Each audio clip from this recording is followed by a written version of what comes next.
আয়ারল্যান্ডের বিপক্ষে ওয়ানডে সিরিজে দুর্দান্ত পারফরম্যান্স দেখিয়েছিল টাইগ্রেসরা। সেই আত্মবিশ্বাস নিয়েই সিলেটে টি-20তে মাঠে নামে বাঘিনীরা। তবে ওয়ানডের ধারা তো ধরে রাখতেই পারেনি, বরং সিরিজের 3 ম্যাচেই হেরে ঘরের মাঠে হয়েছে হোয়াইট ওয়াশ। সমালোচকরা তাই প্রশ্ন তুলছে, টি-20 ক্রিকেটটা খেলতে পারে তো বাংলার মেয়েরা?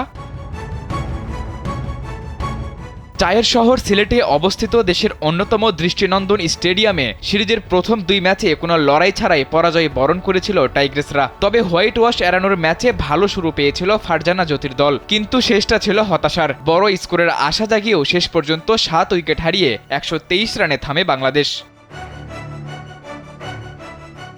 এলো ভিশন মুশকিল আসান অফার। যে কোনো ব্র্যান্ডের পুরনো ফ্রিজ নিয়ে চলে আসুন ভিশন শোরুমে আর নিয়ে যান নতুন ভিশন ফ্রিজ 20% পর্যন্ত ছাড়। দিনের শুরুতে আগে ব্যাট করতে নেমে প্রথম 4 ওভারে 33 রান তোলেন টাইগ্রেসদের 2 ওপেনার। 12 রান করে ওপেনার মুর্শিদা ফিরে গেলে 3-এ নামা শারমিনের সঙ্গে 58 বলে 71 রানের দারুণ এক জুটি করেন সুবহানা। কিন্তু শারমিনের বিদায়ে এই জুটি ভাঙলে আর কোনো জুটি করতে পারেনি বাংলাদেশ। উল্টো জোড়ায় জোড়ায় উইকেট হারিয়েছে তারা। এমনকি শেষ 28 বলে মাত্র 16 রান তুলতে 4 উইকেট হারায় বাংলার মেয়েরা।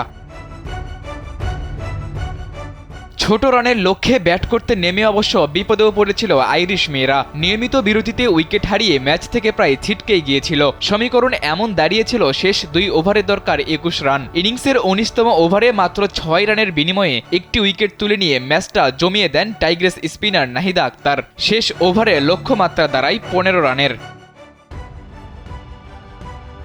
মেয়েদের টি-20তে এই টার্গেট বেশ কঠিন মনে হলেও আইরিশ মেয়েরা এদিন তা করে দেখিয়েছে। হাড্ডাহাড্ডি লড়াইয়ের এই ম্যাচে 1 বল বাকি থাকতেই জয় পেয়েছে আয়ারল্যান্ড। এ নিয়ে চলতি বছর ঘরের মাঠে টি-20 ফরম্যাটে তৃতীয় হোয়াইট ওয়াশের লজ্জায় পড়ল বাংলাদেশের মেয়েরা। এর আগে ভারত ও অস্ট্রেলিয়ার বিপক্ষে হোয়াইট ওয়াশ হয়েছিল জ্যোতির দল।